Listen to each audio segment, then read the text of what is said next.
All right, everybody. It looks like the stream should be up. We should be audioizing on Telegram.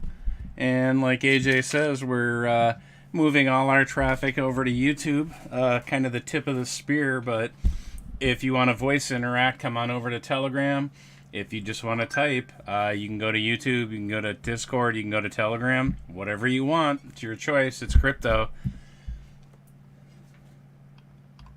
And so we will just chat a little bit until a few more people pop on, and then we will get it started. And remember, AJ will probably be lurking in here, so let's only talk nice about him, just in case he shows up.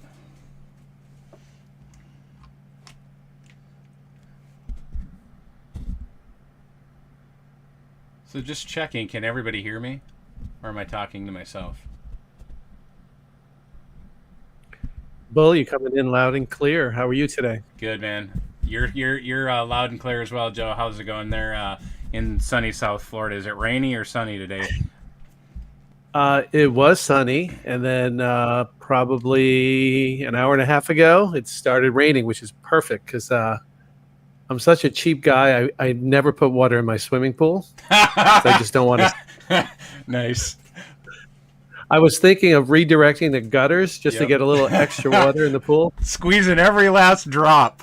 That's Joe PV right. Trader right there, baby. Not just in the detonator, but in his pool in his backyard. In life.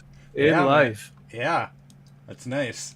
So I'm so happy because my motor on the pool was just about to make some noise from the air sucking in because I don't have enough water. Oh, and I was just like, perfect timing. Oh, nice, yeah.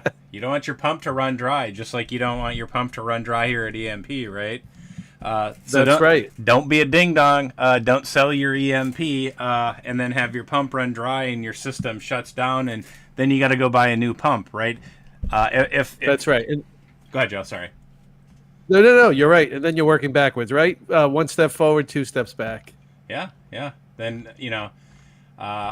AJ's here. So, AJ, how you feeling today, buddy?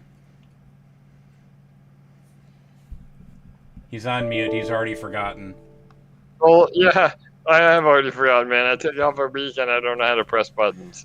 What's up, guys? Yeah, I'm doing much better today. Every day is getting a little bit better. So I'm still going to let you and Joe take the lead here, but give me another 24 hours and we can start back in our groove. I'll take the helm again, but you guys have been doing so good, man. Thank you. I have the confidence, and just letting you guys, handle it. And but you need a break too, Bull. I know you've been burning the candle, bro. So you're a machine, though, bro. I know you and I had a long discussion today, and you can handle pretty much anything, Bull. So, but yeah, happy to be here, and for sure. So I'll let you guys, cool.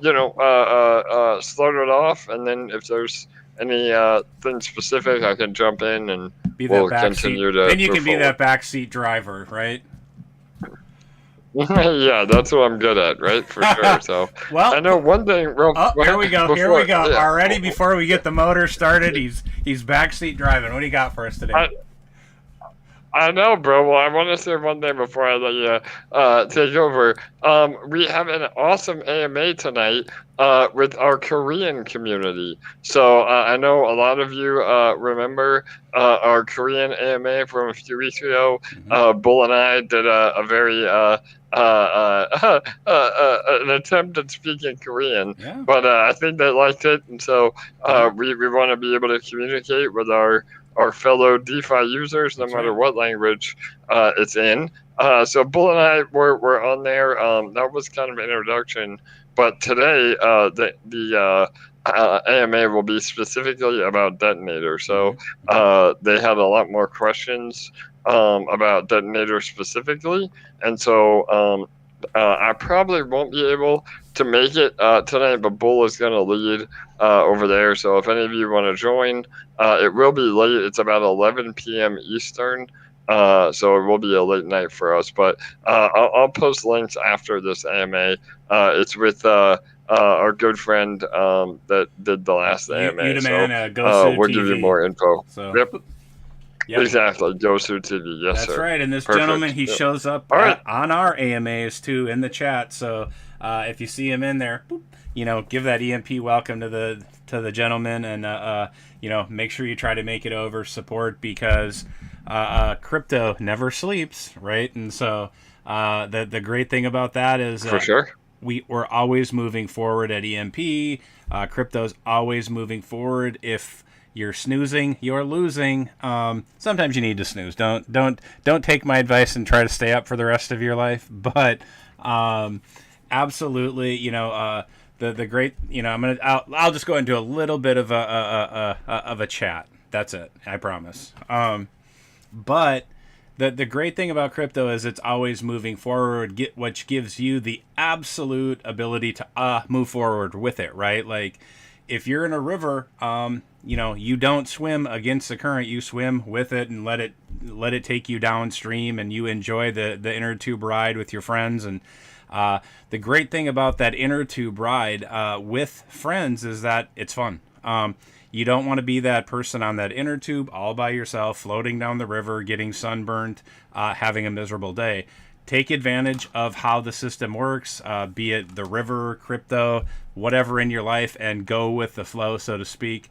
And I think you're going to enjoy it a lot more. You're going to have a blast in crypto if you make those crypto friends, going with the flow, not getting too upset about the ups, the downs, and like we've said before, leveling off those emotions. But still, of course, have a good time, but don't get crazy. Don't get carried away. Like, everybody likes to go to a party, but after that, we need to clean up. And, that's sort of like that natural wave cycle, if you will, where it's up, and down. Like, everybody loves a party, but maybe people don't like cleaning up after.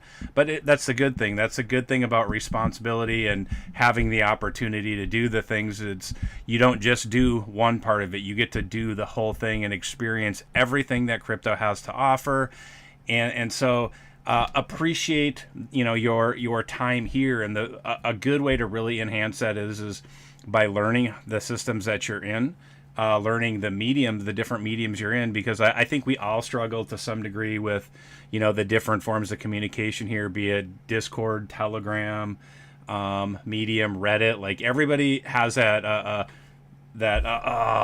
don't want to have to sign up for another one so that I can put claps on our incredible Medium articles, or leave responses, or sign up another YouTube account, but at the end of the day, all of those things, very, very simple. They're helping you support your own investment without actually throwing more money in. And when you do that too, you're breaking outside of your comfort zone. And that's really part of what crypto is, right? It's breaking outside of that comfort zone. And because you can break outside of that comfort zone, you have this incredible opportunity to really, break out of that 9-to-5 mentality. And not throwing shade at the 9-to-5 people. My wife is a 9-to-5 person. That's what kind of makes the world go around, so to speak, is the people all doing kind of that day-to-day job. And if you're lucky enough to have been in crypto for a little while and you've made those crypto friends, you're earning a little bit, and you're learning a lot, then hopefully you've maybe you still probably maybe have your 9-to-5, which is awesome, because that's a sense of security to some degree. But when you're earning here and you're learning that stuff, like I think not just in this ecosystem, but while you're sitting, maybe listening to this or looking at another project or looking at a chart, you're going to have that like aha moment, not just in the EMP ecosystem, and we all have that in the EMP ecosystem, but I think in crypto as a whole, it's a really good thing to have that aha moment or the light bulb moment. And a great thing here is that we give you the tools to turn that light on, and we want everybody to be switched on in crypto, right? Because the more you know here, like G.I. Joe says, right? Like knowing is half the battle. Doing is the other half of the battle. But when you kind of put all the pieces together and you've built that knowledge, you've built that confidence in your choices, and you're, trust me, you're not going to make all the right choices, and you're going to make a lot of wrong choices in crypto, but ultimately you're going to find out that when you have the power to have influence in an ecosystem, it's pretty rare, and it's special, and that's what we have here at EMP, is the ability to kind of craft this ecosystem the way that we want, because as each one of us is an owner here and has, a different stake, be it financial, human capital, whatever, like everybody's got a little bit something different here. By being here, you are adding something to the mix here, and we see the Telegrams growing, we see the Discords growing, we see the Detonator growing, we see the wallets on EMP-ETH LP growing, ETH holders, ESHARE holders. We see all of that. And so something really important, and maybe the reason I was sort of talking about the river is when the river is flowing in the natural world, right? Like that river, if somebody were to dam that up, everybody downstream that counted on that water to raise their crops, to supply their house with water, would be, oh no, what's happening, what's going on. And so I just want to encourage everybody a little bit again to look at your portfolio, be it like the projects that aren't performing, the projects that could be doing much better, like this one that is doing really well, but can you bringing something over here from a project that's struggling help your portfolio and your emotions out? I think so. But I can't push those buttons. I can't make those decisions for you. But if you look at that idea of the level of control that you have, the ability to, affect everything downstream, like if you have idle assets in your wallet, in the boardroom, you need to really kind of recognize the opportunity costs and what that's doing to everything downstream from you. When you turn that tap off, right, everything kind of stops flowing. And I'll just point back to the pandemic, which sucked for everybody, right? Regardless of whatever you believe, it wasn't a fun time for anybody around the world. And so the bad thing about that was everything kind of ground to a halt and it stopped, and we're still seeing kind of the repercussions of that today. And so when we sit idle, we don't do things like, we're not learning, we're not talking to people, you have your eShare sitting idle. All of these things are bad, really, situations. When things sit idle, when assets, your imagination, your creativity, your voice, eShares, the flowing water in a river, when any of those things stay idle, it affects everything downstream and everybody is worse for it. So keep in mind the power that you have here and the ability to really spark other people's imaginations by, making that your voice heard, making your portfolio be heard, so to speak, and kind of listening to your portfolio saying, help me, don't let me die in this bad project over here. Put me in a different source of liquidity where, I can get to work and help you grow. Think about doing those things, because we've all heard this idea about diversification in the financial world. The financial world is not crypto. Crypto is not the financial world. The things that you hear that work in the financial world do not work here. They do not apply. When they tell you need to be in 30 plus different types of stocks and mutual funds and that's different. That is a slow moving ship over here. Everything in crypto is a speedboat, like on a white raft river. Everything is fast here. So do you want to try to jump from raft to raft, raft and while you're whitewater rafting or on that tube? No, of course you don't, because you're probably going to fall off that tube. So just do yourself right, and make sure that you're looking to always keep moving forward, be it, your imagination, your learning, the growth of your portfolio, or the growth of yourself. So here you have all the tools here to be able to grow all of those things. So just take advantage of them, and learn to kind of move with the tide, so to speak, or the flow of the river.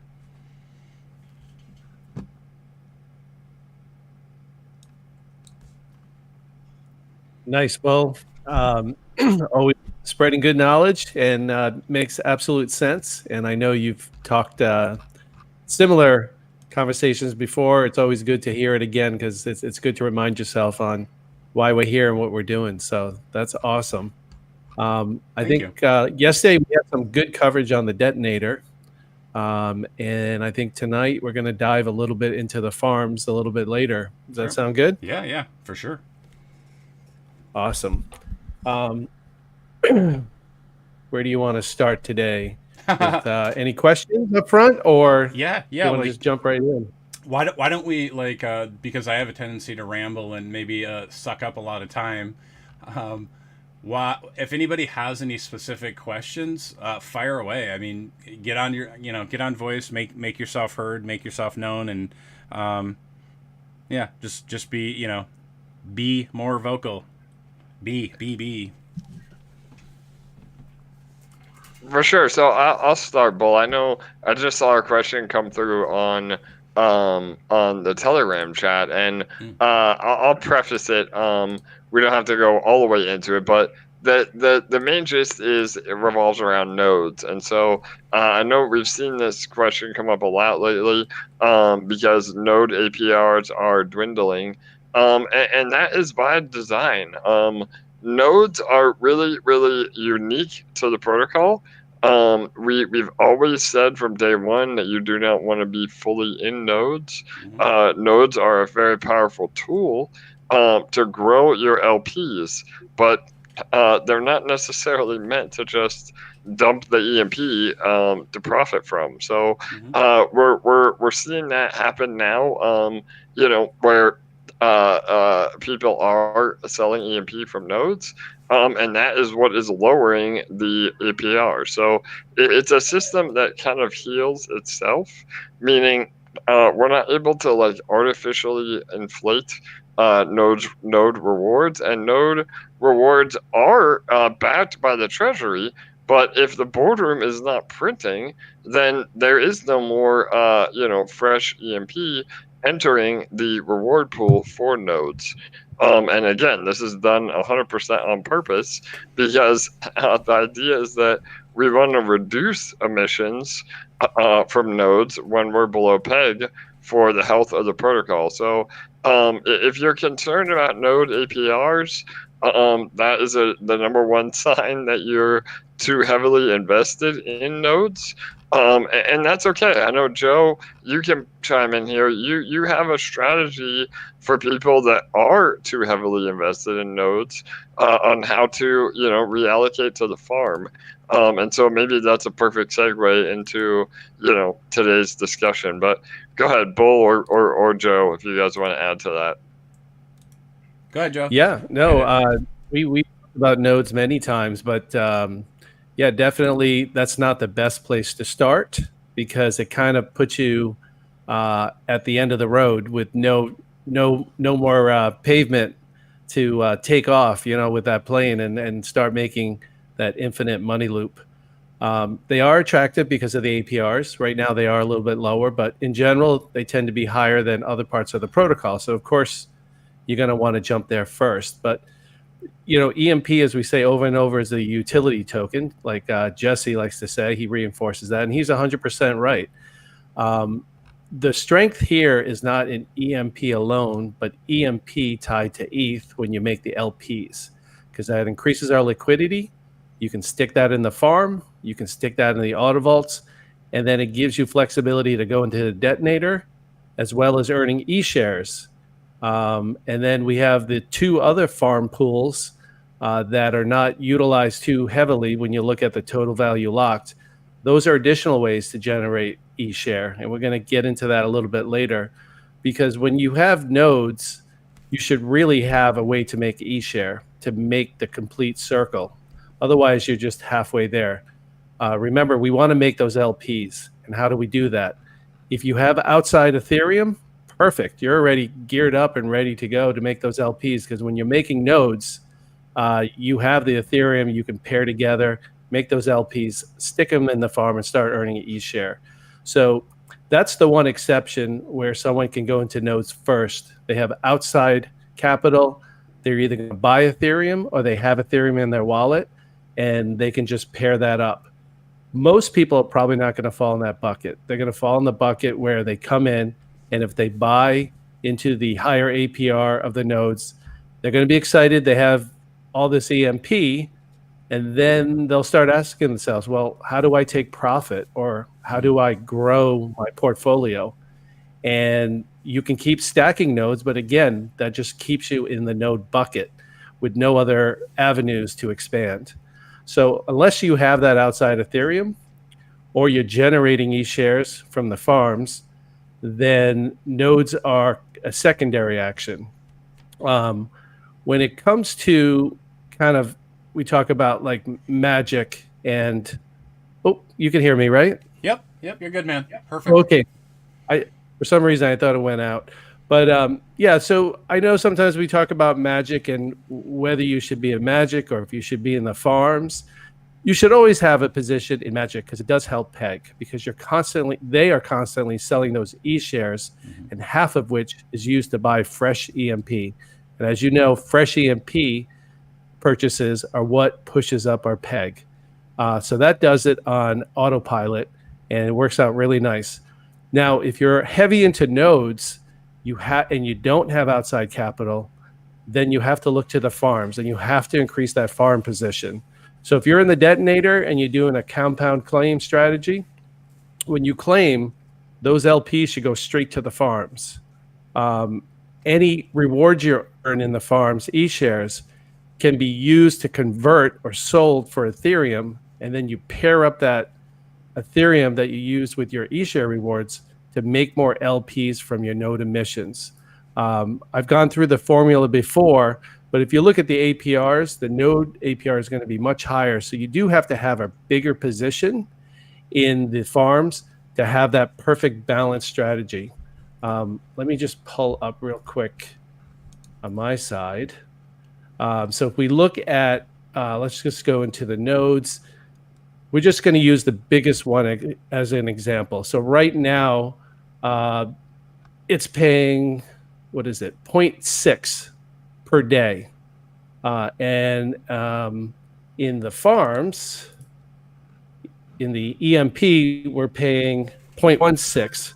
So if you take 0.6 and you divide it by 0.16, that gives you 3.75. What that number means is you need almost 4 times as much in EMP LP value to match the emission of your nodes. And if you have multiple nodes, then it's obviously going to be a bigger number. But we'll just start with that to give you a ballpark. Now, we have 2 other farms, and they pay 0.33 and 0.28, twice as much as the EMP. So you should still have most of your portfolio in the EMP-ETH LPs. But if you want to up your eShare production and you want to do it at a higher APR, those other 2 farms are really powerful. And they're also a way of taking your idle eShare that are sitting in the boardroom earning nothing and putting them to work in the other 2 farms. And that can really ramp up your eShare production to match your node emissions.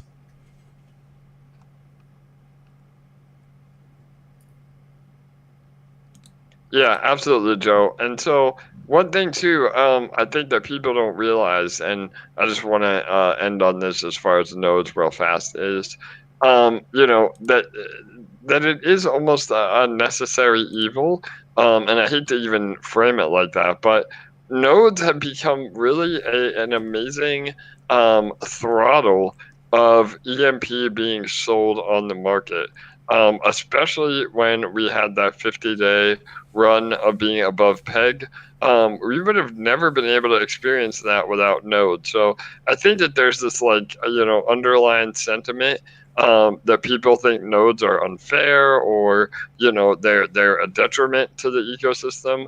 And really, the way that we have designed nodes, that isn't the case. I mean, we feel like it has really staved off a lot of selling pressure of EMP, because people are using nodes to build their farms, and again, compounding in. There is never a situation where somebody is able to have enough nodes that they're compounding a giga a day. That was another thing I saw. The math just doesn't work like that. I mean, you have to have over 200 nodes, giga nodes, for that to even happen, and nobody is at that point, except for maybe a team wallet, which just feeds the contract. So again, I think that that there is this kind of underlying misinformation on nodes, and that's why we do the AMAs, to educate. And really, yes, it's exacerbated when we're below peg, but when we're above peg, nodes are healthy. And I mean, again, I think that if you want the node APR to stop going down, the simple answer is to just stop selling EMP. And I know we kind of harp on that, and I don't, I really hate to say what to do and what not to do, because it is crypto. Everybody is free to do as they please. But, as Bull has said over the last week of these AMAs, that the system is reactionary to what all of us do. I mean, Jake and I and the team and the army and the community at large, we can all be good actors, and we can all do the most possible development and upgrades and everything in our power to make this successful. But at the end of the day, we still have to have people that also support the protocol through their actions. So, and this is not a doom and gloom or a soft FUD kind of a thing. I mean, we're as healthy as ever. Liquidity is strong. Treasury is really strong. We are below peg, but Detonator, you're still able to earn in Detonator in the farm. So, that there is still so much happening in the ecosystem. And I think we're just in this weird limbo, with the ETH merge coming. A lot of people took profits maybe a little bit prematurely. I mean, again, who knows? I mean, yes, there could be a dump after the merge, but there also could be an absolute pump after the merge as well. So, with proof of stake protocols, the idea is that you want to have the largest stake.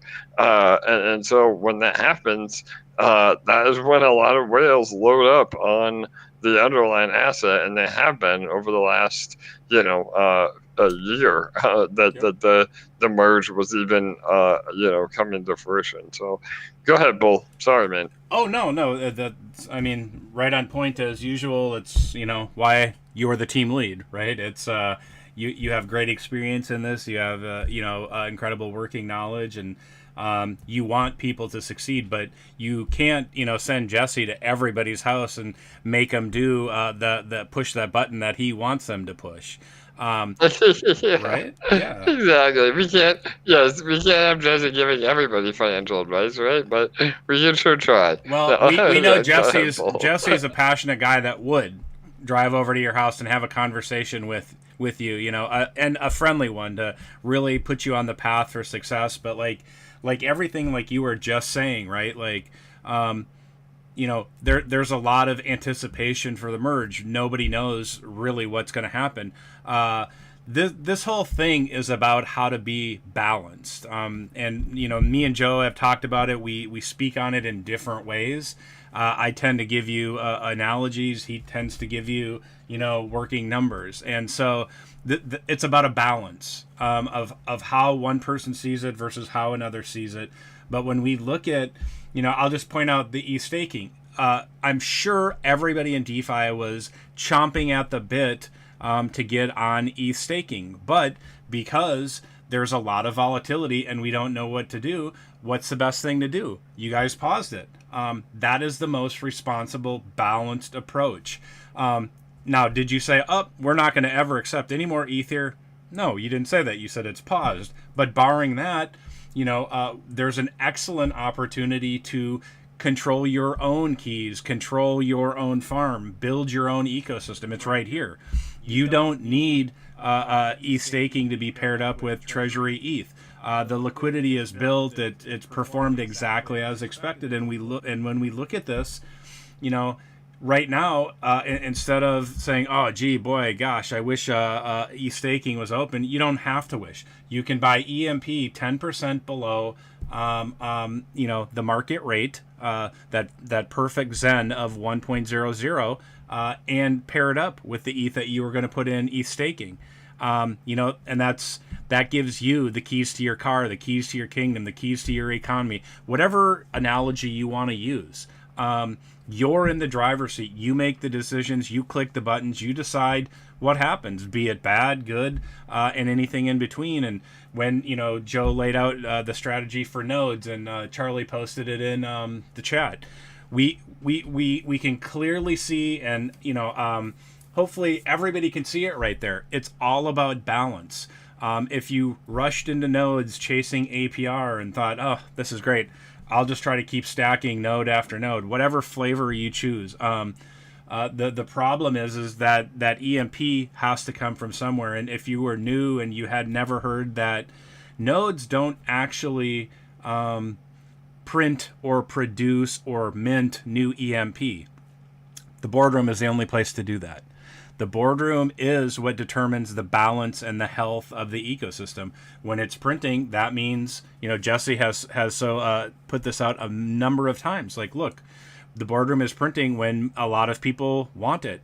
When there's not enough demand, turns off. And so when you rush into nodes and, there's node more runway, you can't figure out, like, well, what's the problem? I see node APR declining. Well, if you were a person who didn't have the balance and something to pair that up with, you've come into the problem of too much EMP, and you want to be a good actor. You've heard everybody say, well, don't sell EMP, and then you're going to listen to that because you want to move this economy forward, but you don't know, you maybe don't know how to get there. There's a number of different strategies. Everybody's going to be a little bit different, but the key really is to find that ability to pair, like where I was just talking about, a project that's struggling. You bring something in and you pair it up with, on the farm, and start making ESHARE. And in some cases, you might only have $5 a day in ESHARE produced, or some smaller amount. But the point is that if everybody thought, like, oh, well, it's just a little bit, it's not worth anything, it's not doing anything, then all of the assets are going to sit idle. There's going to be a complete imbalance. There's going to be a fat guy sitting on one side of the teeter-totter, and you're going to be sitting up in the air in the hot sun, getting a sunburn, never eating lunch, while everything's being eaten up at the picnic. And so what do you want to do? I mean, do you want to, how do you find that balance in the ecosystem? Well, the great thing is there's 1,000 people here that will help you find that balance. Be it Discord, Telegram, whatever, any channel, these people are here to help. Now, don't fall victim to a scammer asking you in DM, to send him this and he'll show you. Everybody here will show you how to do those things for free, right out in public, right out in the open, because we want you to have a balanced approach in really every aspect. The ability to keep your assets earning for you every day, the ability for your assets to keep the system, the machinery here lubricated and running smoothly. And when you're able to see that you're earning every day, you're gonna find this kind of a Zen moment, if you will.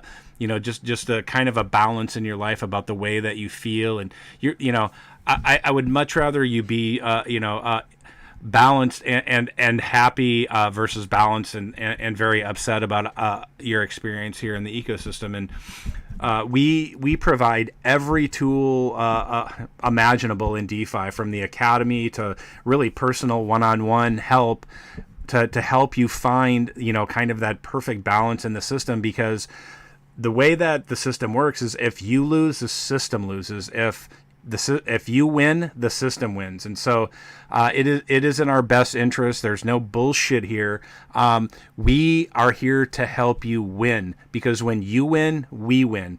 And, when we all win, the ecosystem moves forward further and faster, and then more people want to jump on this ship. And so if you just go around and look at the other projects, there's so many projects in DeFi that are struggling, and it's a shame because there's a lot of good projects out there, but it's because people are not balanced. They're jumping from one thing to the next, trying to find that shiny object and then falling overboard and, really losing everything and then saying, oh man, crypto's the worst thing ever. I hate it.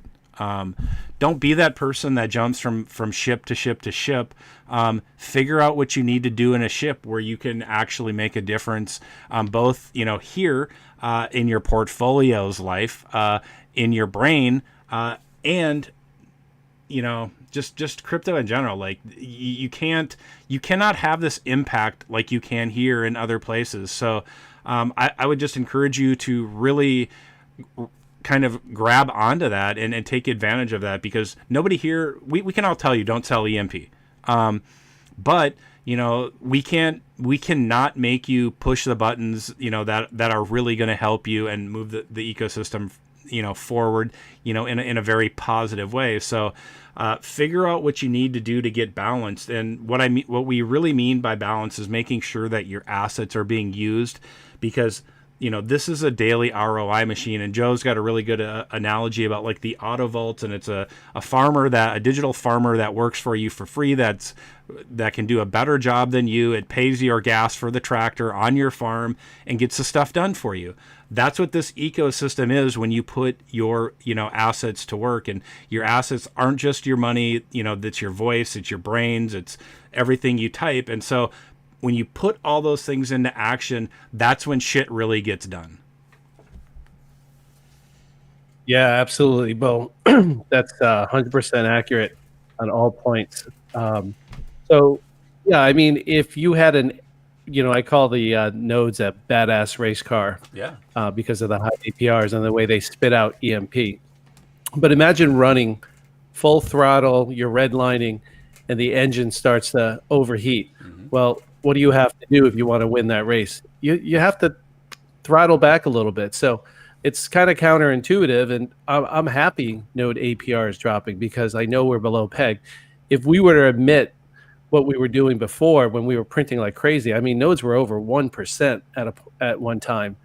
But it was healthy to do so because it was getting money from the boardroom to feed the nodes. And the demand was there. But now that we're below peg and it's throttling back, that's just the sustainability, the math behind it. If this protocol continued to keep, say, everybody happy with over 1% on the nodes, that's going to come to a screeching halt because that engine's going to overheat. The whole project would implode. So I don't mind that the throttle back. And it's the same thing with the detonator and the daily APRs. I know everyone's been happy lately because the APRs have been going up and the daily burst going up, which is great. Those changes were needed. They weren't needed, but they're a huge enhancement and they're making everything better. But the fact that they were going down was, once again, sustainability. And that's what I care about at the end of the day, is sustainability in a project.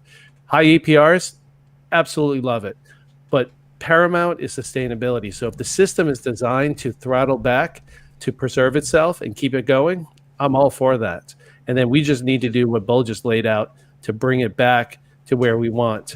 So like just an example of the farms, say you had $1,000 worth of EMP-ETH, you're going to make at the 0.16, it's easy math. You're making $1.60 a day.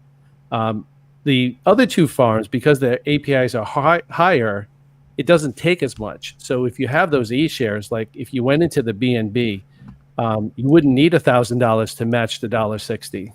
So if you took and it works in reverse with the balance. So if you take the 0.16 from the EMP farm divided by 0.33 of the BNB farm, and then you multiply that by $1,000. Remember, that's original what we had in the EMP. That means you only need $485 to make the $1.60, where you needed $1,000 in the primary farm. and the MDB plus is at 0.29. So that means you need about 552. So both are about half of what you need to generate the same amount of E-shares.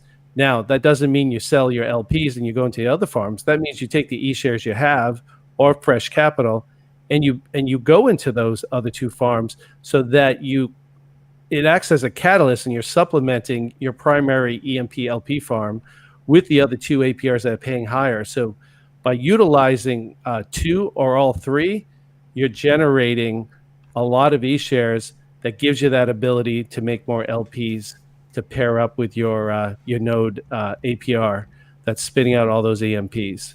So yeah, definitely you got to sit back a little bit, take a look at what you have in your portfolio, and maybe make some adjustments. Yep, find that balance. Any questions at the moment? Yeah, perfect. Speak right up. Hey guys, I have a question. Yep, John.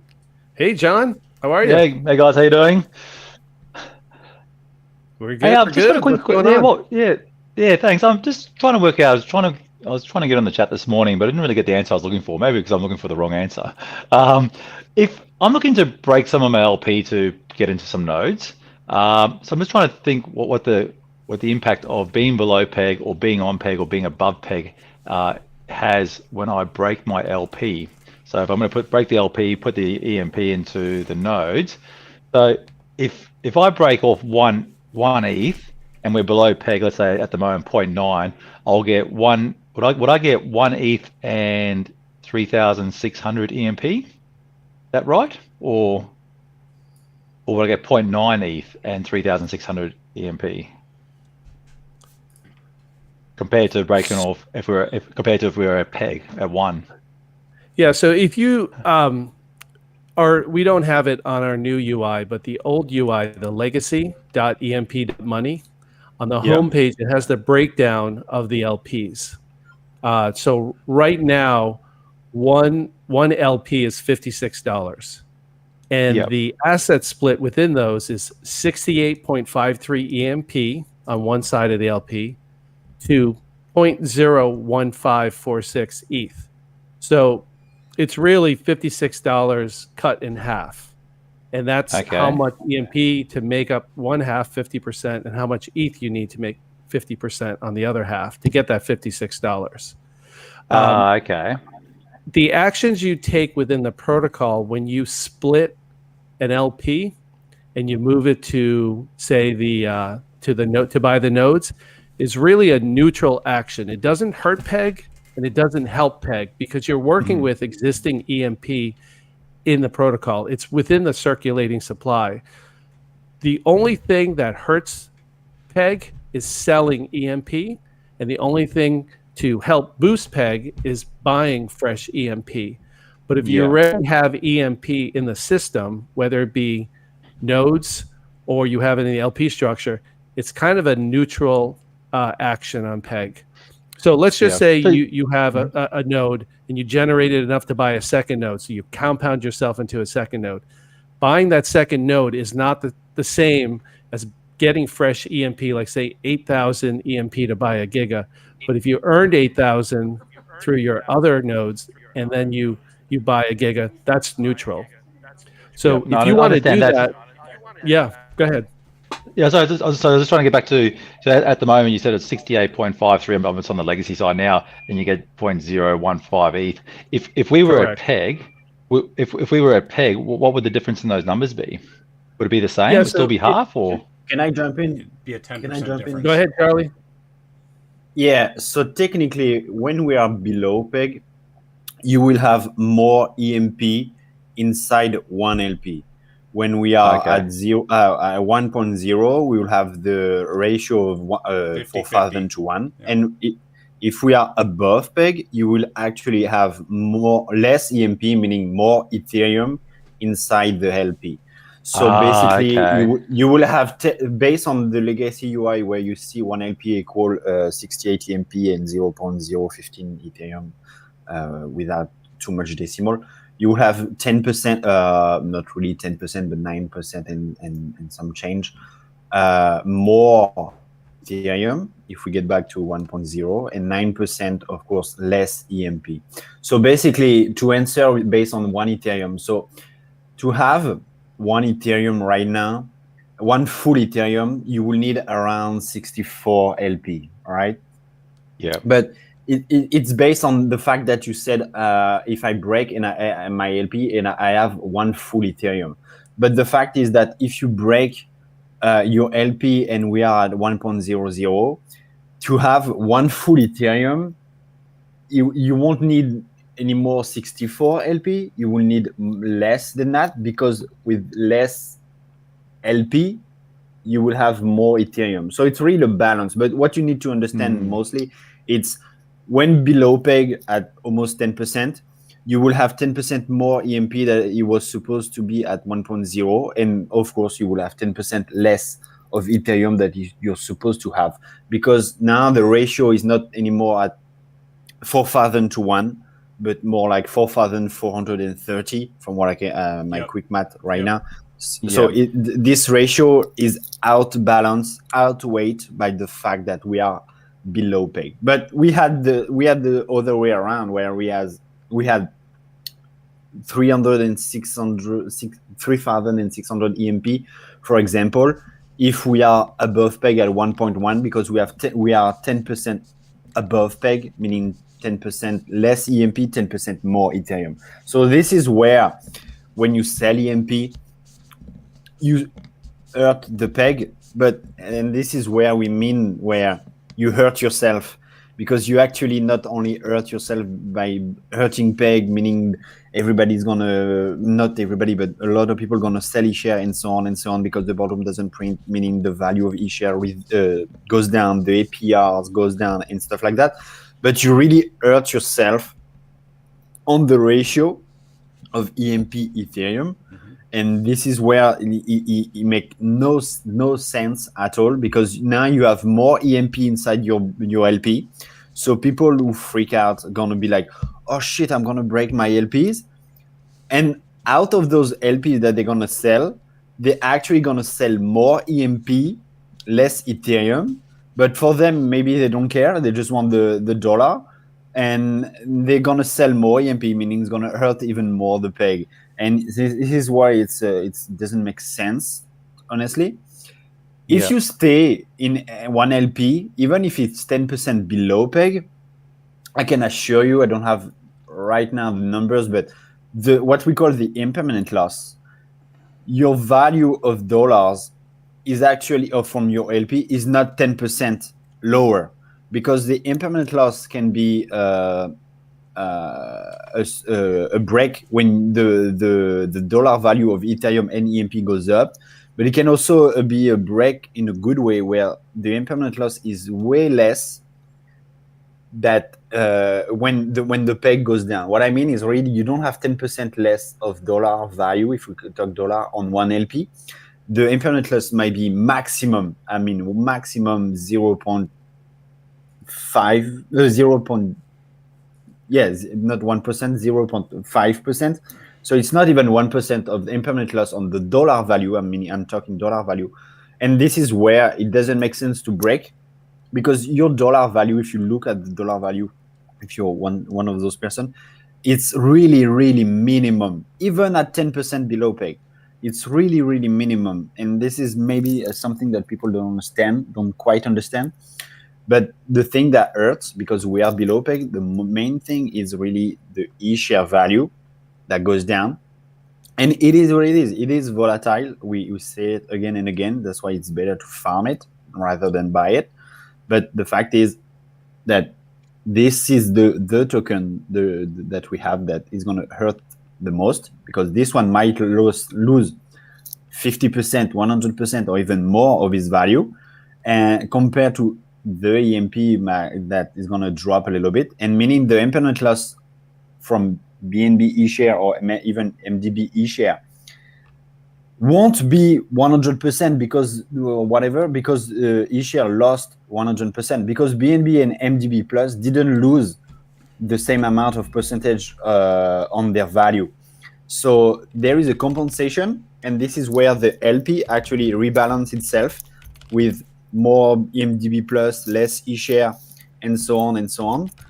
But it will readjust and lose a little bit of value, but not a lot. And this is, I think, where people just freak out and break LP and do bad decisions, and so on. So there is a very technical way about what we say. Don't look at the dollar value because it's one thing, and look at the LP value. And even below PEG, it's really about, all right, what was the dollar value if you really look at the dollar value? And I only lose like 2% of my on my dollar value, even though eShare lose like 10 or 15%. It's something like that, where you can see that if you leave your money inside the ecosystem, you lose a little bit of value on the dollar. And again, the 2%, 3%, 5%, or the 0.5% that you lose on the impermanent loss, it's temporary because you actually don't lose it until you break it and you sell. And the fact is that you will recover this impermanent loss by farming every day. So if I lose on a day, let's say on Monday to Sunday, if the dollar value on Monday was a certain amount, but yesterday, last Sunday, it was 10% above. No, I'm going to take 5%, sorry, 5% above. So let's say you went from 4K to 3.8K on the LP value. The fact is that you lose 5%, but I can assure you that almost in 7 days that you're going to farm 0.3, 0.35% each day, you will recover most of those 5% lost on the impermanent loss by just farming the eShare every day, because you again every day you earn 0.3, 0.35 or whatever, and you're gonna recover this impermanent loss based on the fact that the value at Monday was 3.8K and the value was 3.8K at the end of the week. You will have 7 days where you will earn 7 times 0.3% and so on. So what I mean is really, it's if people try to make it sometimes like, oh, the value goes down, but it's not really the value, because the basic of not the seigniorage protocol, but it's really a basic about impermanent loss and liquidity pool that maybe some people don't understand, quite frankly. But if you bought a share and you keep eShare, and eShare lost 100% of value, you lose 100% of value on the dollar. That there is no, I mean, if Bitcoin goes to 69K to 24K or whatever, you will lose the same value. But inside a liquidity pool, actually your risk is less, based on the fact that those two tokens don't drop at the same percentage of value each. So if you have one who stabilize, and this is where the MDB Plus, for example, is really good, because this one is like a stable token on steroid. This one is really stable, might increase a little bit, but even if eShare goes up and down, and again, it can be a good thing, a bad thing, based on the impermanent loss. If eShare goes to 3K, you will have some impermanent loss. But if it goes to 450, like right now, when you created your LP at maybe 1K or whatever, your dollar amount reduction will be less than it was supposed to be, because the other token was stable.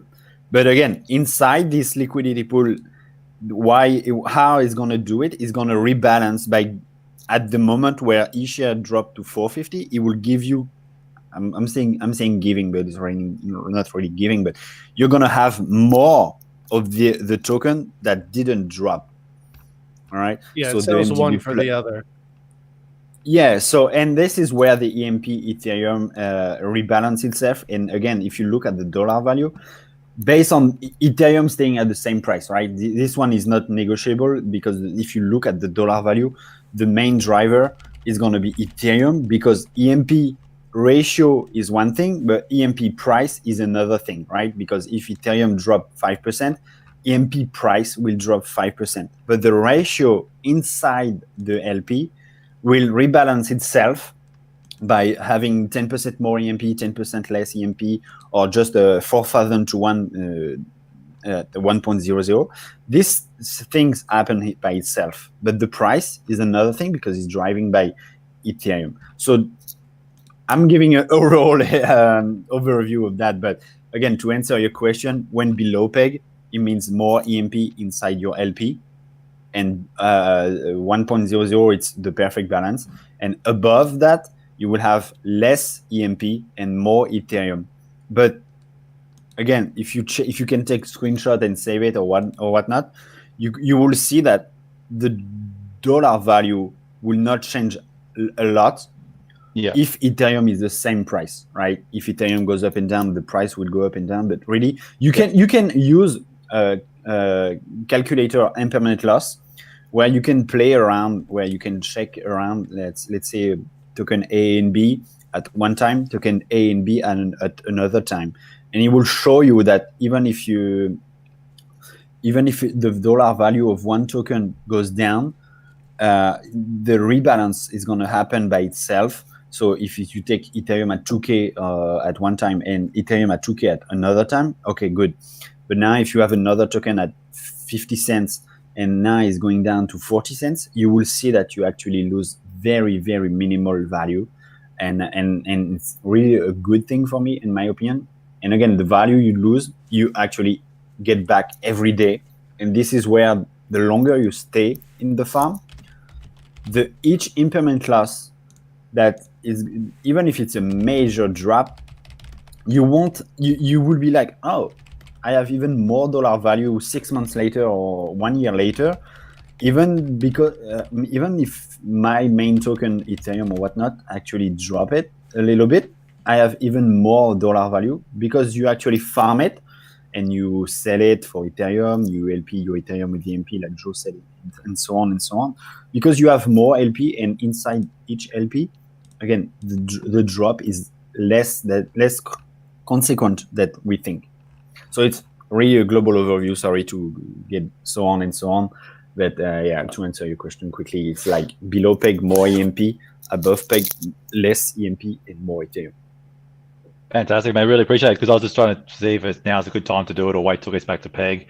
Because if I break the EMP now, I've got the EMP to buy the nodes. I can also sell the ETH for more EMP.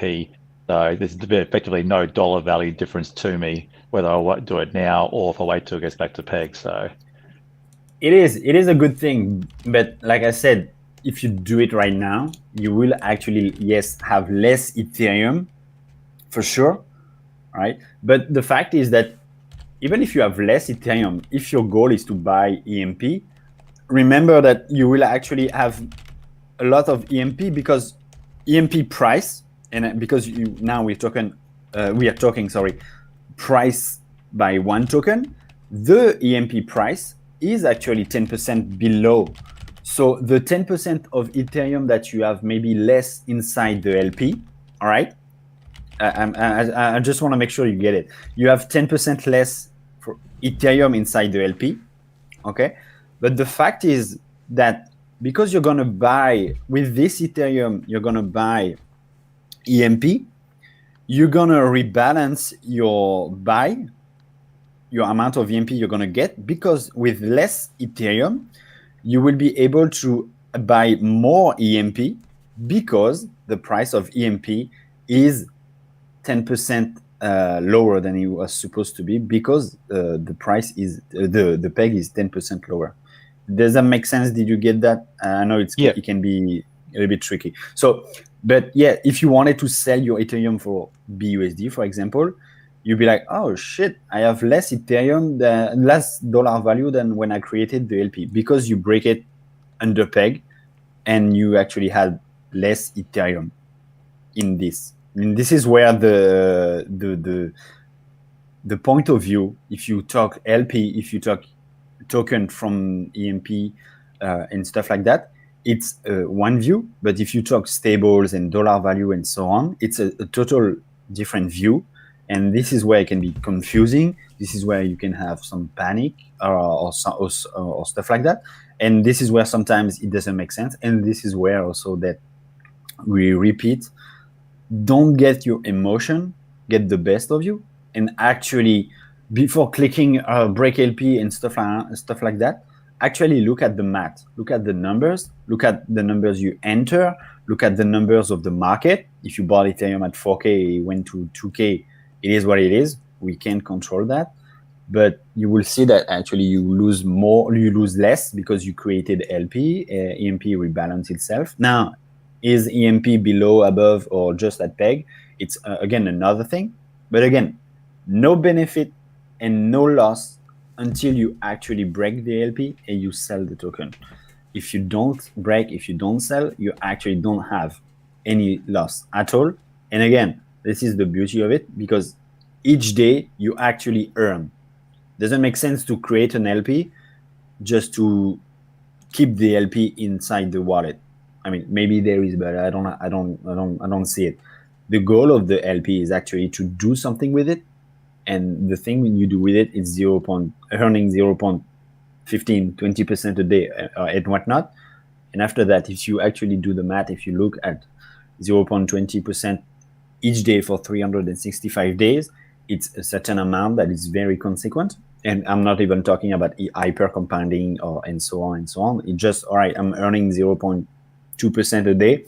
If I earn, I don't know, $5 each day by just farming something, all right? If I actually just trust, you will earn $1,825 just on 1 year.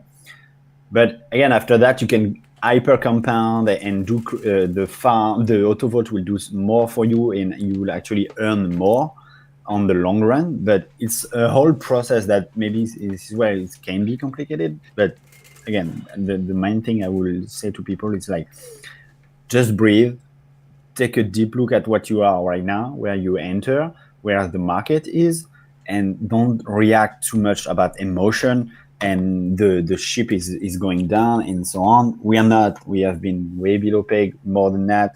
We are 0.9. There is more coming. There is still a strong fundamentals are here. So no time to panic for anybody. All right, I'm gonna turn it off. Yeah, Charlie. Almost Detonator. Yeah, bro. Thanks, guys. Really appreciate your help as usual. Charlie, keep it rolling, bro, with the detonator. You're on fire, man.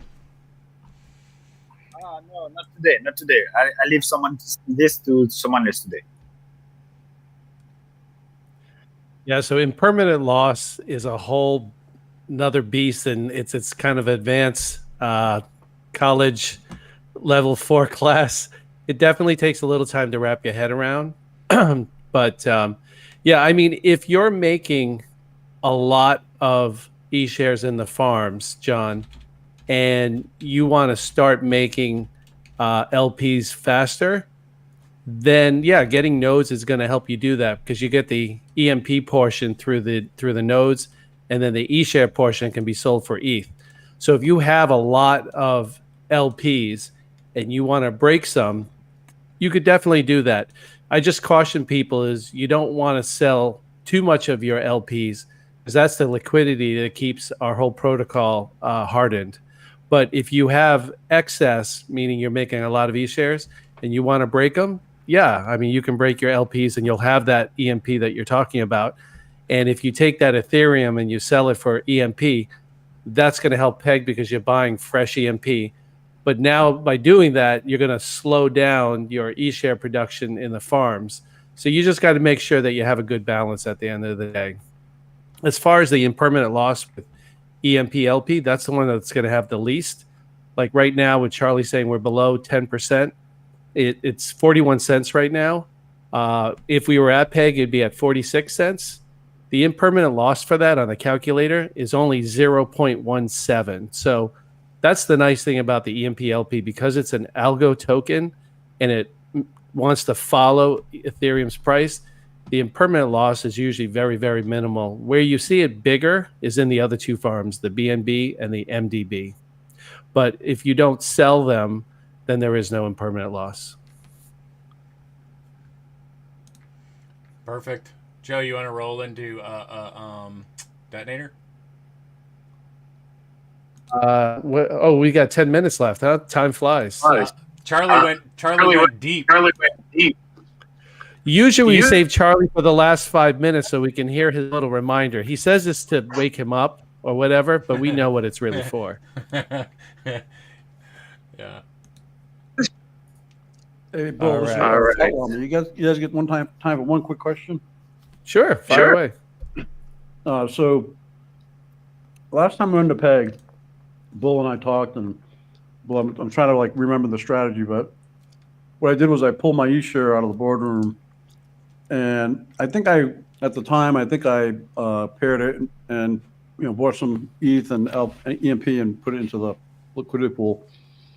So we're in the PEG again. I've got ESHARES. What's the best thing I can do right now with those ESHARES to help the protocol get back over PEG and maybe earn a little bit? Like last time I put it in the nodes. Nodes are great because I'm earning EMP and the phone give me ESHARES and I get that magic, right? But I go in the nodes and then I can't like take it out and break it apart and put it back into ESHARE if I want to. So anyway, I'm just thinking, what can I do right now with that ESHARE that's in the boardroom while we're on the PEG to best help the protocol?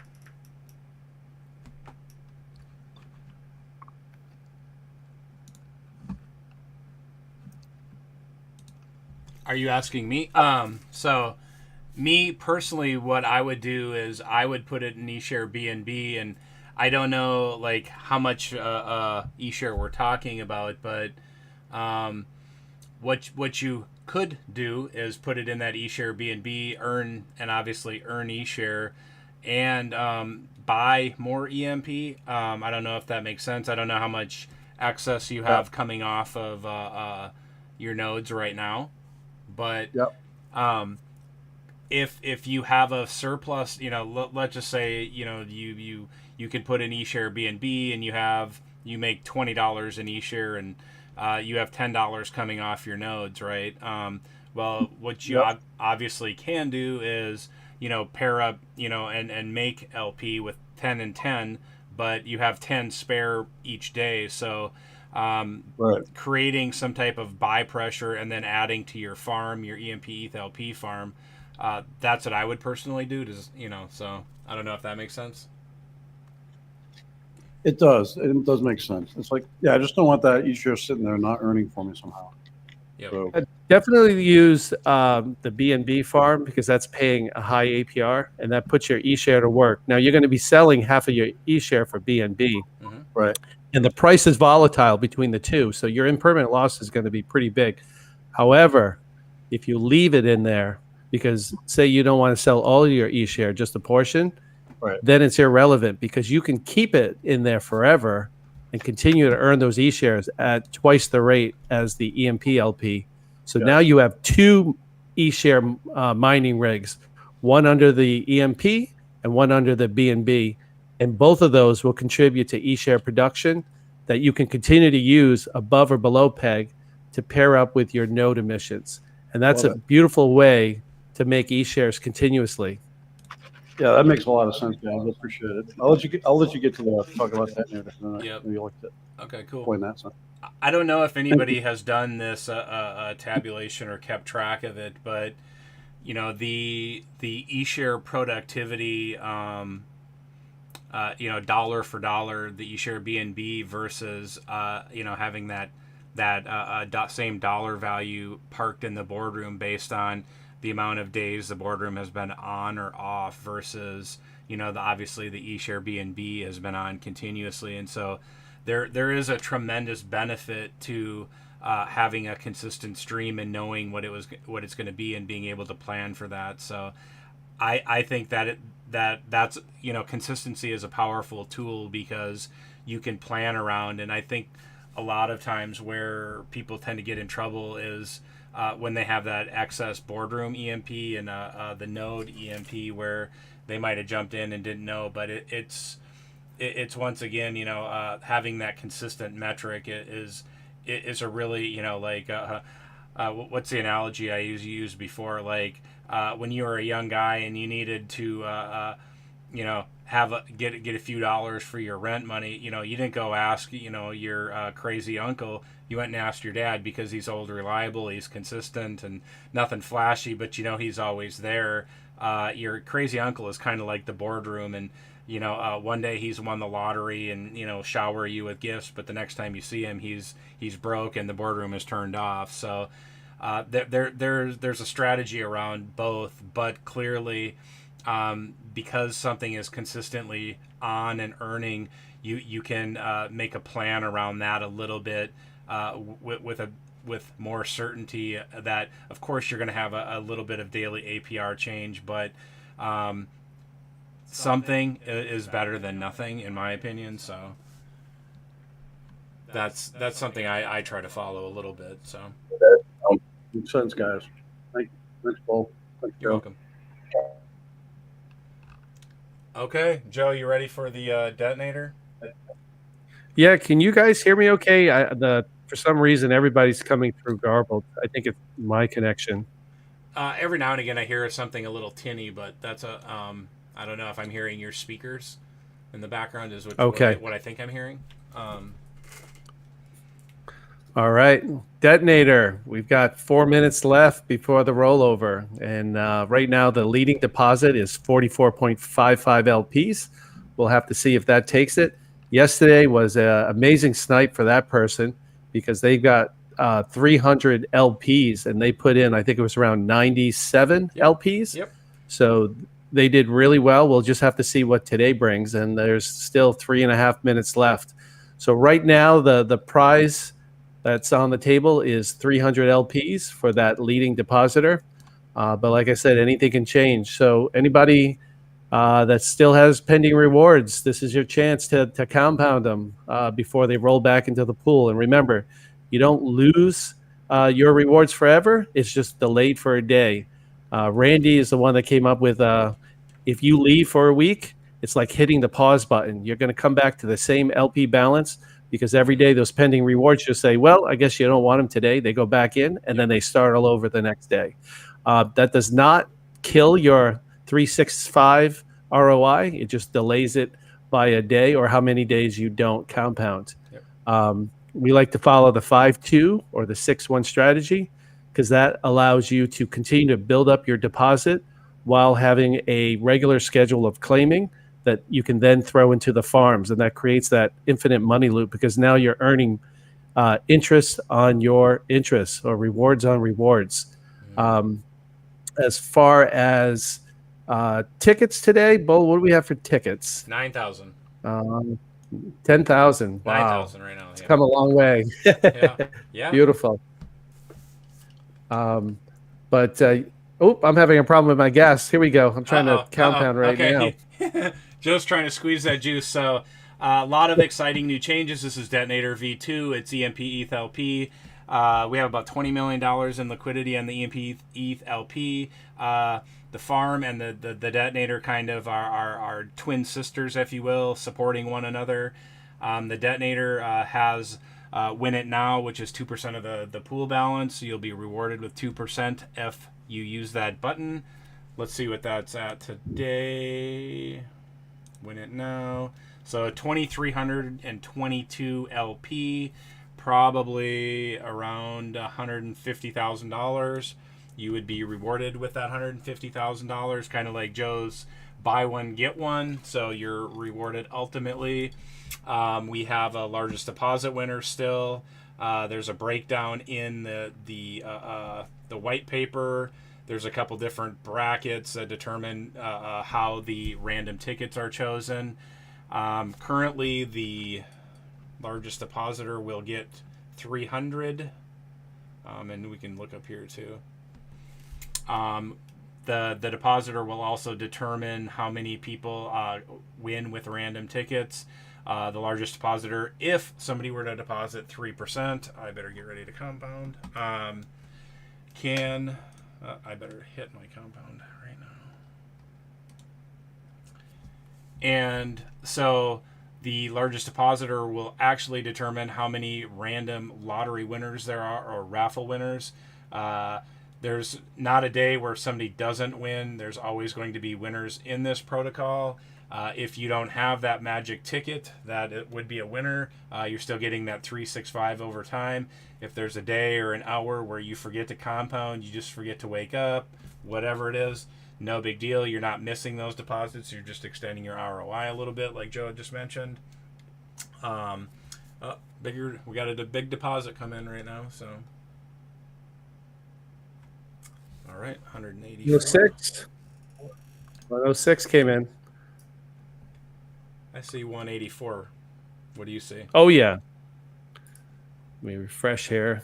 Yeah, 300, 304, okay. And 547. Hold on. Boy, okay. Let me refresh. We got some fireworks at the end, as AJ would say. Yeah. And where is he? Let me see. Is he still creeping around in here? There he is. All right, yeah. So we got 547.46 that took it. Okay. We also had a 304, a 184, a 150, 106, 105.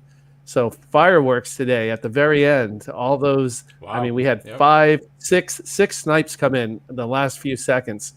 Our pool balance right now is just shy of 117,000 LPs, almost at a little over $6.7 million, looking really, really healthy. Mm-hmm. And yeah, the fact that, let's see, we got the 547. So 547 is under the 600 threshold. Yep, I'll meaning, go over the tooltip here. Yep, we're just a little short of the lottery winner. Yep. But that person that put in the 547 gets a matching 547 NLPs into his detonator deposit. He doesn't get to take that, sell it, dump it on the community. That's to keep it healthy, but he's rewarded. So that 547 also gets the 365% royal treatment. So that person's probably pretty happy right now. Yeah, absolutely. What about that person that had the golden ticket?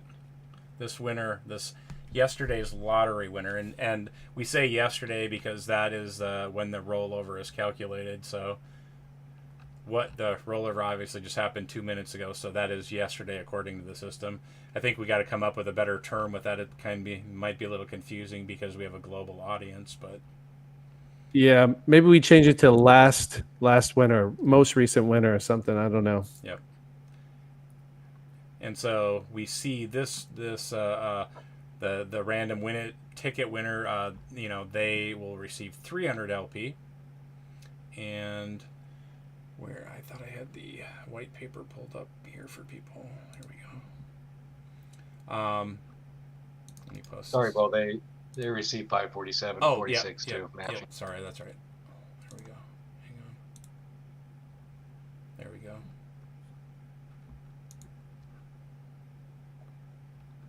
All right, excellent. I just posted the white paper for Detonator in the YouTube link. Let me see. Bull, can you explain to me why my daily burst went up? Why? Yeah. Are you upset about it or? No, Jake's gonna look into that. No, but the fact is that we had a big day we can say a big day, even though the 547 is not the biggest one we had, but the fact is that we had the accumulation of snipe on each other. Mm-hmm. It's money entering the contract, and because you earn a part of those this money from the instant rewards, first of all on your day, on your pending rewards, if you can get them. But overall, your share of the pool will give you a percentage of the pool. And because we have a lot of money entering, it means that despite maybe your share is a little bit less than it was yesterday, but the fact that because your share is a little bit less, the money entering was a more significant than your share decline, if I can say like that.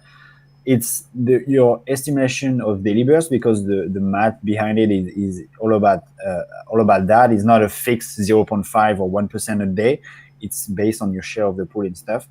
Sometimes the fact is the more money entering mean less for you, but it also means more for you.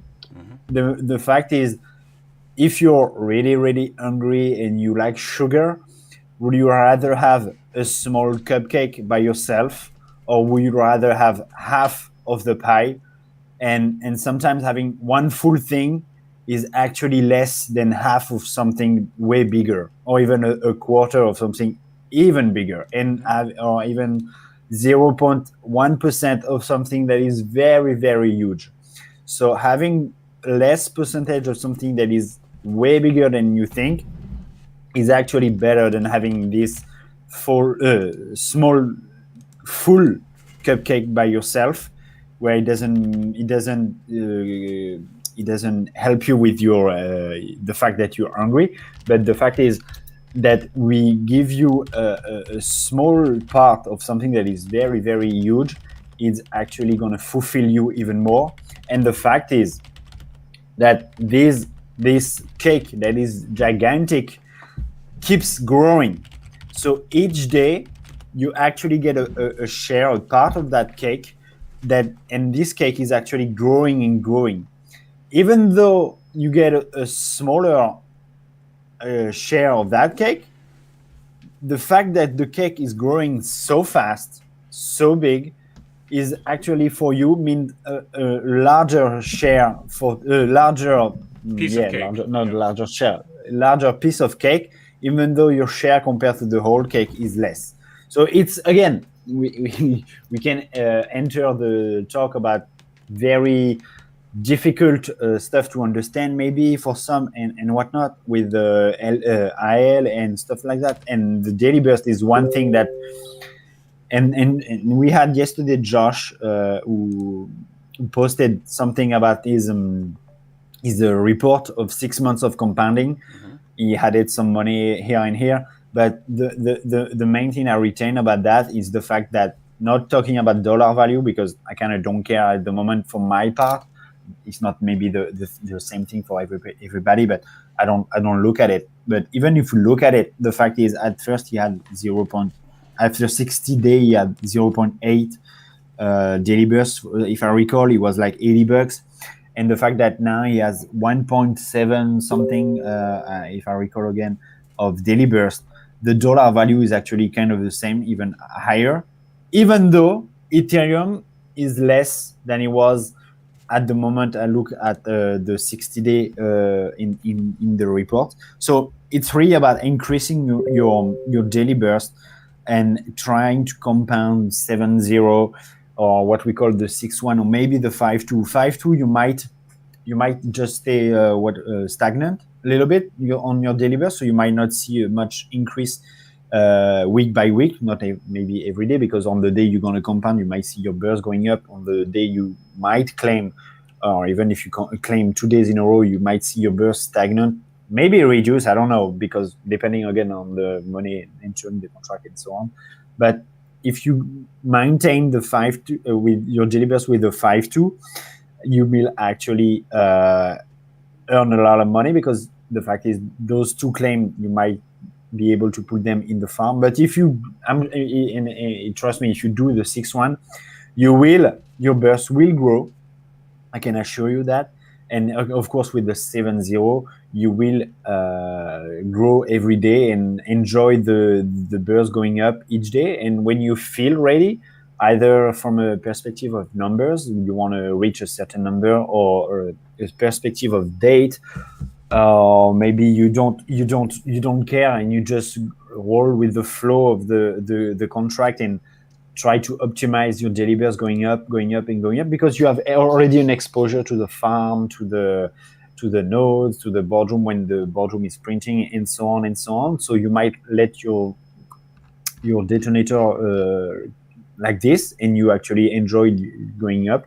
And when you feel ready, or when Ethereum goes to a certain amount of money, and so on, you can enjoy some claim.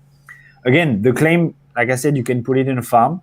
It's really healthy for the very long term for the contract and for the ecosystem and for yourself, because you will grow your farm you will grow your farm with a certain amount that if you do the 5.2 for 6 months, and you took your farm position, it was like 50 LP, for example, I can assure you that you might triple or quadruple your farm position by doing the 5-2, where you put the 2 claim inside your farm, meaning you will earn more ESHARE each day and so on. But you can also break the LP. I saw somebody talk about breaking the LP and how to do it. So I recommend you look on YouTube, Google, or even our Discord. But you can break your LP when you're ready. You can sell the Ethereum for profit, just to be clear. And because it is what it is, you can swap it for whatever you want. But you can also, with those, having EMP. So now the question is, again, I don't want to enter the full loop, but again, what you're going to do with your EMP. Again, Joe put a great strategy with numbers, with precise numbers, and the fact that because you have a farm position, or farm, 1 farm or 3 farms or whatever, you can earn ESHARE and create more LP, and with those LP, again, grow your farm position and so on and so on. But you can also, and I have nothing, and people sometimes don't understand that, and we talk about nodes, that having too much EMP is not a bad thing, because at one point, and I'm not trying to give alpha because I don't have it, but we see that we have more utility coming from EMP. We had Splitterland. We might have something else sooner rather than later. How do you say it? Sooner rather than later, sorry. And so on. But I'm sure AJ and the team will, if it's not really the question, but when you're going to have EMP use case, either from money directly or indirectly, like Splitterlands, because it's quite indirectly, because you can rent some cards and buy some cards and then rent those and so on. But what I mean is, people try to sometimes to use all the EMP they have each day inside their wallet. So if they can't because they don't have enough ESHARE, they can't LP all the EMP, what they're going to do? Rather, they might sell half of what they have to enter again the farm, or rather sell all of them, and they're hurting the protocol, they're hurting themselves, and so on. So accumulate, and now you can say, oh yeah, but I have too much EMP. I can even buy nodes, but what's going to happen? I'm going to have more EMP in the long run. Yes, and the answer is here. In the long run, you might have a little bit more EMP each day, but if you do things right and you actually sell your EMP for, sell your ESHARE for Ethereum and grow your farm, you might, at one point, I'm sure if you do things right, your ESHARE production might be bigger, or at least outgrow the growth of your EMP production. Meaning that if you're quite a little bit outbalanced, by giving time, your ESHARE production compared to your EMP production might catch up, especially because, like AJ said, the node are something that protect themselves, because less EMP available. Hey, Charlie, with the PEG, obviously. Yes. Could I chime in on when that happens? Because absolutely, when that happens, I want to be able to point this out, and then come back to this discussion about Charlie, mentioning. So it's August 17th, and it's August 18th where you're at, Charlie, right? And so yep. When we recover PEG, and ESHARE price is rising, and ESHARE price all of a sudden is outstripping what you're making, on the nodes, or in the boardroom, you're gonna wonder, like, what was that Charlie saying, and what date was that, and what was I supposed to do? And that's going to be the time when we get back over PEG. That's going to be the time when I'm going to say, okay, look, ESHARE was $450. Right now it's $1,000. Think about what you want to do with it. Yeah, we all know, well, maybe we all don't know, but when ESHARE price rises, it pushes APRs up. However, if we keep supporting PEG, the longer we support PEG, what have we seen in the past here? We see ESHARE price, up and to the right, slowly stair step up and to the right. the longer that we hold PEG. And so we always need to think about supporting PEG and how we do that. And when we start seeing eShare price, start going to 4 digits, you're going to start hearing me say, think about selling a little bit and, using that to support PEG and build your LP, because that is going to help us, number one, retain PEG and slowly build up, and, using kind of that same strategy, the power of the autovolts of, putting buy pressure constantly on EMP. And where does that come from? It comes from the rise in value of eShare. And it might sound counterintuitive to say, well, if I sell my eShare, that's going to drive the price down. It's going to have a minimal effect downwards, but it has a direct relationship to being able to hold PEG, and the longer that PEG gets held, the greater we see eShare price going. So it's not counterintuitive. It just seems like that. But when we're able to support PEG, that's when eShare price rises, and then you're going to have a surplus of eShare, and you're going to be like, what do I do with this? And unfortunately, a lot of people get in this mindset like, eShare is $1,000. Next $20,000 eShare, next stop. I'm never going to sell this. And we have to remember that eShare is a profit taking and a utility token, in the sense that its utility is to support PEG and to support you building your farms and taking profit, not to speculate about next year or 5 years about what eShare is going to be worth, but understanding that utilizing it to support PEG and to build your LP today, once we recover PEG. That is the goal. That is the use of eShare. So it's all right. Go ahead, Charlie. 8/18 though, August 18th. Yeah, no, you're right, and it's something that we might have you might discover a little bit later on down the road. But the fact, like Bull said, like, we don't ask you to sell all your eShare when we are printing to stay above PEG to keep printing, but it's something that we see, and it's okay because the wave, it's a kind of a big wave where we are below PEG right now. But again, remember that if you are exposed to farm, like we talk and stuff like that, in nodes where you can hyper compound with the node production and the eShare production and so on, you actually earn each day. And I'm not gonna lie to you, I kind of look at the blockchain, to be honest. And let me tell you something. I'm gonna stay polite, but the big whales that enter when eShare rise, I can tell you some of them bought the top at 1K when eShare rise after the last recovery. They bought the top. They bought massive top. They actually created the top. And now, because their only tactics was, I'm gonna sit in the boardroom like they used to, and I'm going to sell EMP, and I'm going to make profit. Or I thought I'm going to even buy more eShare. So they just amplify the problem. But because they had a first experience in April or whatnot, when we had 30 plus days of printing, they earn money each day.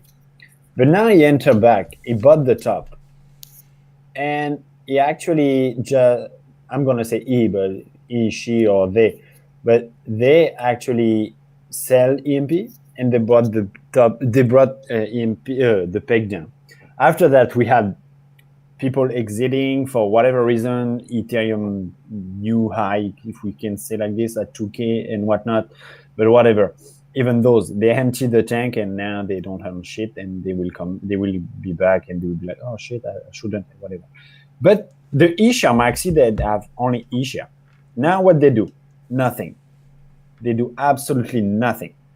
They don't earn anything. They don't know when. And one thing for sure, this guy, in particular, the girl, because I'm following, is actually down 50% because he bought eShare at 950, 1K. Now eShare is at 440, 450. So what now for him? He's down. I'm sure he's sweating. is down 50%, and I'm talking huge money, he doesn't earn anything each day. If only he understood. Oh, Charlie, I'm not sure he's Charlie, listening, I'm sorry. and I don't care. Let me cut you off because I think it's the same person, and they're down about 200K, and that's money that's left in the system that the people that are farming here are actually earning. So it's not like that money up and vanished. If you're, if you have your assets to work, you're the one that's recovering that value from that loss, from that being that person that's out of balance or out of whack. So sorry, go ahead, Charlie. Yeah, for sure. He's down on paper, but he hasn't sell and so on. But just to say that they really don't understand, or they don't want to understand, or they understand and they have just bad intention and whatever. They want the easy life. But what I mean is, like, if this person was a little bit smarter, he will enter the system, and with time. And it will be a great time for him to enter because EMP is 10% below. It will be a great deal for him to enter and see the profit with time. Again, those players or even those who empty the tank on the farm position, they come and go. And they will come again and they might go again, and so on and so on. But the longer you stay in the protocol, the more you earn because you actually grow your position every day. You get the share of the pie that is bigger every day of the protocol. And I know it can be frustrating sometimes to go below too much or whatnot, and you see the APR goes down and stuff. But remember what your goal is on the timeline. Remember how long. If you need profit right now, right now, if you enter, you want profit tomorrow. You might see things wrong. Set a goal for you, 1 year, 2 year. It can be the old protocol, Detonator nodes, the farm, growing your farm position, and so on and so on. But have a goal, and if you want profit tomorrow, like he has, because this player is simple. He bought, he's earning, he's selling, and he's hurting. But he has no goal rather than a quick profit. And now he has no profit at all. He has nothing. So remember your goal. Be long-term. Again, long-term for the protocol. Be long-term for Ethereum. We're going to have the merge. You might see, again, volatility, the market overall, the macro economy, and so on and so on. But again, if you see further down the road, I can assure you, you'll be winning. You'll be winning because you will earn each day. But each day, with each day, they accumulate. And the accumulation is where it's a thing of beauty about compounding, because your growth at first is going up slowly. And you can Google compound interest or whatever on Google image or whatnot, and you will see this curve actually going up like crazy. But after a certain amount of time, this curve doesn't go up like a rocket. It goes up like slowly, and then after 1 year, I can assure you that those compounding effect is really amazing to see, and you will feel them, and it will be a great deal for you to have the strength to actually compound and trust the process for 1 year. But after 1 year, you will thank yourself by doing that, either from Detonator or the farm and so on. And you will be like, oh shit, right? Now each day I'm actually earning almost what I put first in the ecosystem. Almost. And in 2 years, you might see like I'm actually each day earning more than I put at first. And each day you're gonna have this, because the compounding effect is really, really one thing to see with your eyes, and you will thank yourself for that. But it's a process. You need to trust the process. It's not because you're gonna run tomorrow, then you haven't run for many months, that you are gonna actually run a marathon and you're gonna win this marathon. But you need to practice each day. Sometimes it might be boring. Sometimes you might not be in the mood. So you might be down because the peg is down. You might be questioning yourself and so on. Trust the process, have goals, and sometimes we say like, enjoy the ride. You're gonna find strengths, by having the position of going down, going up. So you trust even more the process, and you trust like a athlete. You get better each day. You might have peak of shape. You might be having some bad days. You might be a little bit injured. You might be sick, and so on.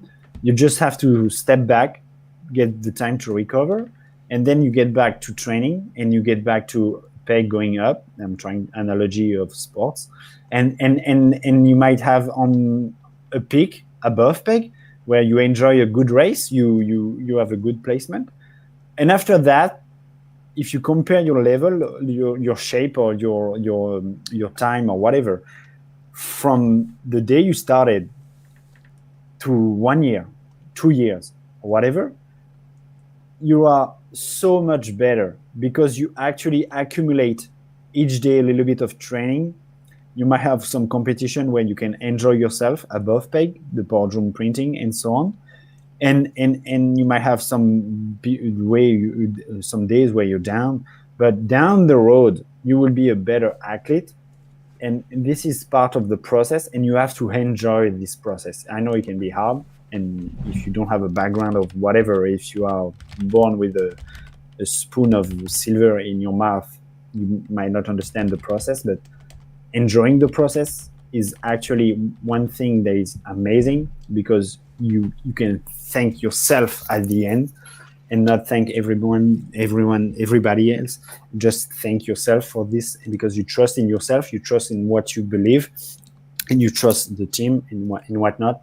And so, yeah, I can go on and go on, but just give yourself time, give the ecosystem time, give the market some time. And when you're going to see a bull run going like crazy, you'll be like, oh, this is how it feels. But meanwhile, you accumulated a lot of money, a lot of position inside the EMP ecosystem. The bull run on the market might be even more enjoyable for yourself, because you will be like 2 times, 3 times stronger, having a position that is bigger than you started first. And after that, even if you have down the road another bear market and whatnot, you increase your position so much that you won't feel the bear market. But again, I'm having a vision for the next 4 years, because in less than 2 years we have the halving, and we know the market is going to recover and so on. So I have a vision. If you want profit, if you want 2x, 3x in 1 month, you won't. Or you might, but 99% of the time you might get wrecked. And so go play DGen with Shiba Inu or stuff like that. Either you get wrecked or either you win. But how about building and winning slow and steady, win the race, right? So have this mentality if you can have it. If you can't, just go see somewhere else and enjoy the crazy stuff. And that's why 0.15 each day for me, I'm okay with that, because I know the potential with 1 year, 2 years. So again, I'm sure I'm talking to the choir here on the chat and YouTube, but if someone else listen to this down the road, I don't know, in 2023, if someone listen to this shit, all right, I hope you can see the potential. Sometimes you're not able to hear something at one point, and you listen the same stuff down the road, and you'll be like, oh yeah, that's what he mean. That's what he meant. And now I get it. Sometimes you need times to understand stuff. You need someone to repeat them for yourself, or you need to read something. I don't understand every Christopher Nolan movie at first. So that's why sometimes I watch back just to understand it. But because you know how the process works, you'd be like, oh, yeah, right, that's clever, and so on and so on. So, yeah, that's my speech for today. I need to drink right now. Yeah, man, perfect, Charlie. No better way to end it than that. Perfect advice. don't be here for thinking you're going to 2x tomorrow night, next week. Here it's the long grind. It's building, it's farming, it's making those friends, making the connections, learning, building those type of connections in your mind. And like Charlie said, perfectly put, everything, is going to be culminate to something much larger in the future. Like, you're going to be better, in a month, 6 months, and a year than you are right now if you invest properly, keep balanced, and just really kind of keep consistent and diligent. It's going to turn around. Things will look absolutely larger and better in all regards, in a year. Not financial advice, obviously, but anything else, anybody? Otherwise, I'm going to close this down. And AJ, are you still around here, buddy?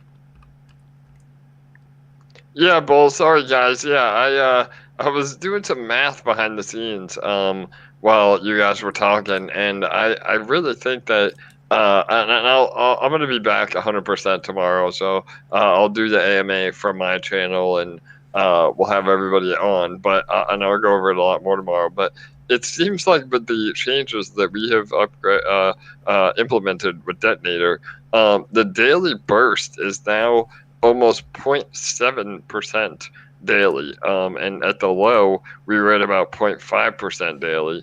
And it's only been about 9 days, so that is super bullish for the overall ecosystem. I mean, again, we're already pushing all-time highs today in the Detonator balance without having the win it now triggered. So my point to all that is that we truly can see Detonator getting back to that coveted 1% daily, and doing it in a sustainable manner. Which, if and when that happens, I mean, this really could solidify Detonator as the best ROI contract ever made.